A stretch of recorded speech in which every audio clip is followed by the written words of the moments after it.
Hey, super scientists, we're looking at your 8.5 note section, the relative age of rocks.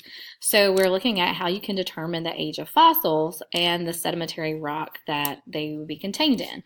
So the term relative age just refers to the age of rocks or fossils compared to the age of rocks that you know the absolute age of. So for example, igneous rocks. You can determine the age of igneous rocks because you know when they form, when volcano has erupted, or when magma has been released from underground. So if you know that particular date, if you know that particular amount of millions of years ago, then anything that's around it can be compared to it. So you know how old igneous rocks are. You know how old obsidian is, how old pumice is. So that's what scientists can determine based on radioactive dating and determining the age of those rocks based on the chemical composition and the isotopes that they may contain. So how can scientists determine how old sedimentary rocks are? Sedimentary rocks are a problem because it's made of lots of different sediment.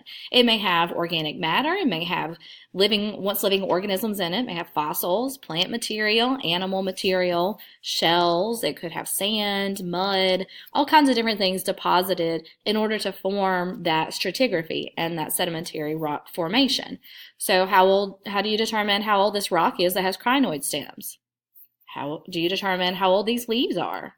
How do you determine how old all these pebbles are, which could possibly be from different locations? So that's what we're looking at, how to find out that relative age.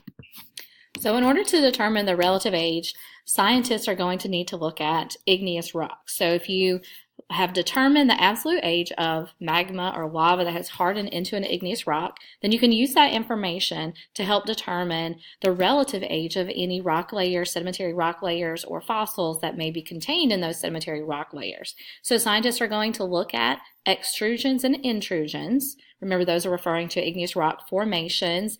X refers to outside and in refers to inside. And that can help them to comparatively see how old a particular sedimentary rock layer or fossil may be.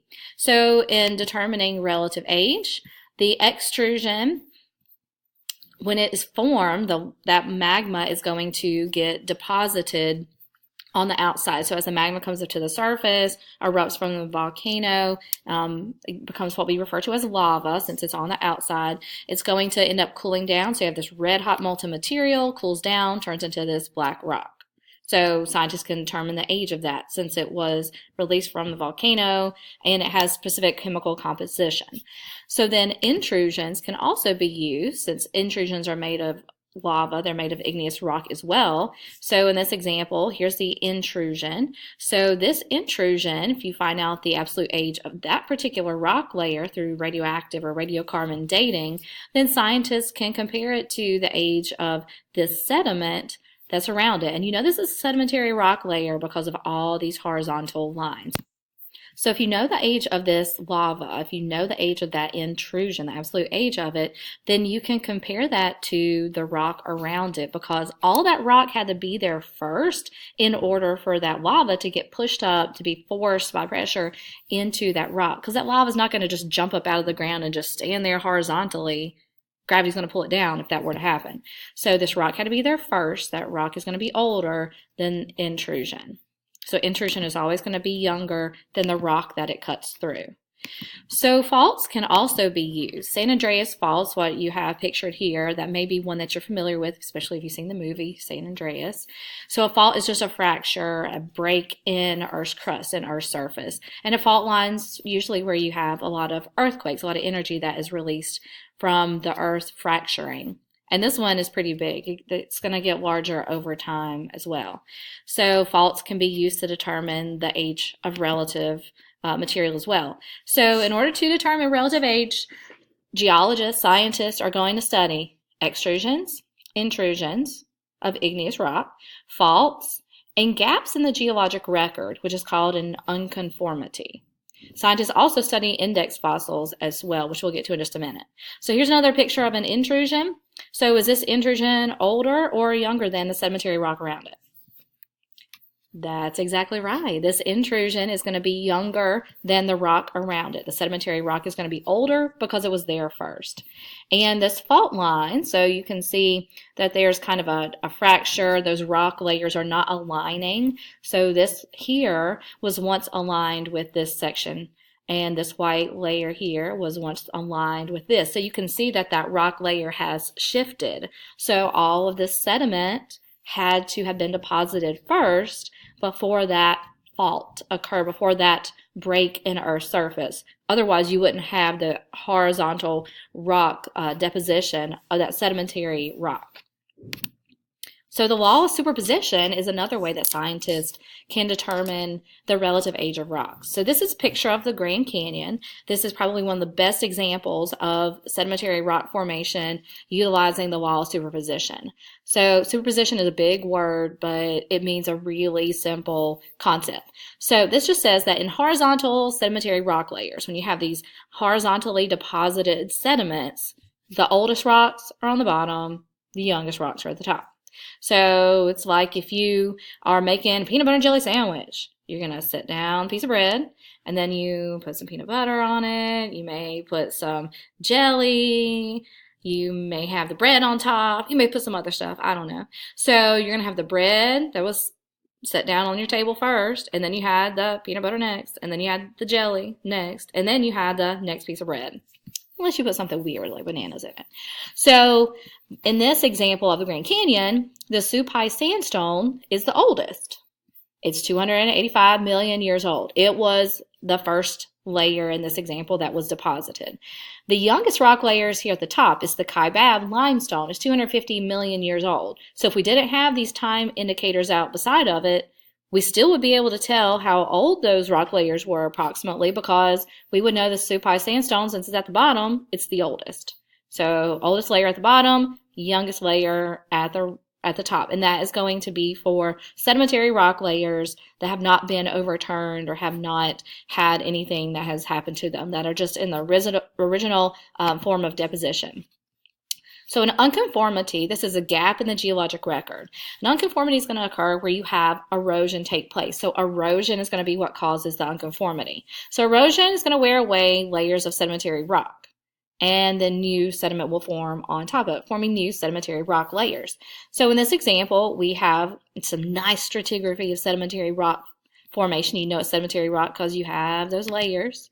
So then the unconformity is going to begin occurring when you have some kind of uplift in the rock layers. So they were deposited horizontally, and then you had maybe like an earthquake or something that caused some uplift, that caused it to kind of start moving upward. And this is going to be gradual over a long period of time.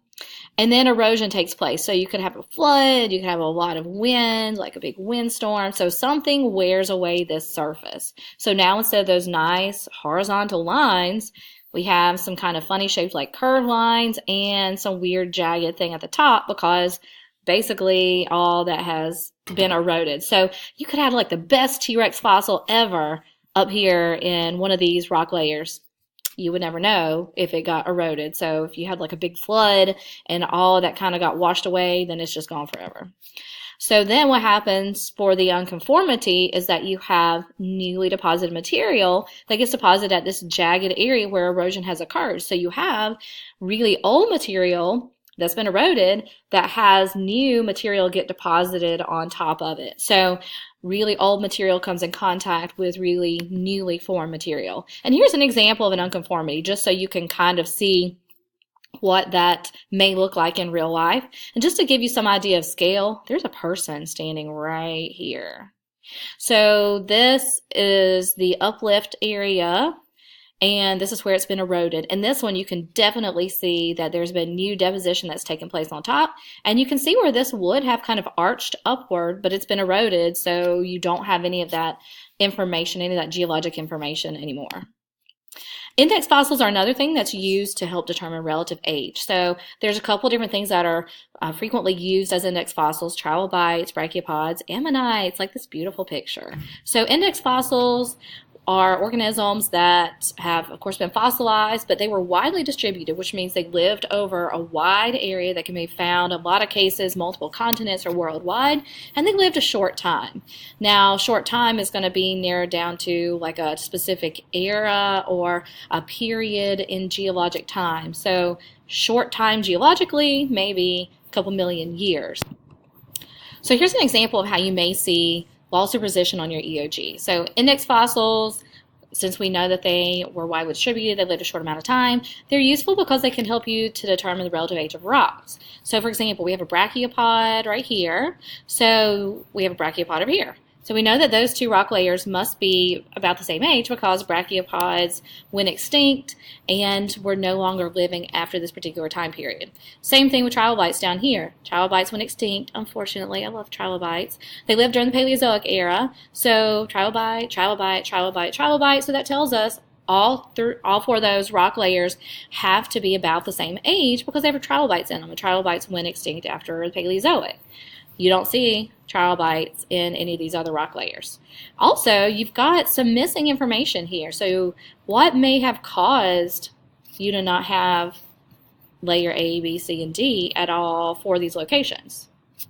Probably erosion, right? I mean, it's likely that they didn't get deposited, but based on the formation that you see here and the shape of those rock layers, probably they got eroded.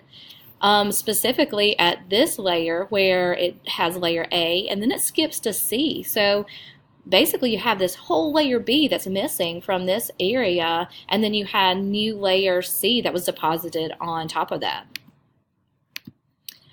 So here's another example. So index fossils can be used to help scientists match with those rock layers like we were just looking at.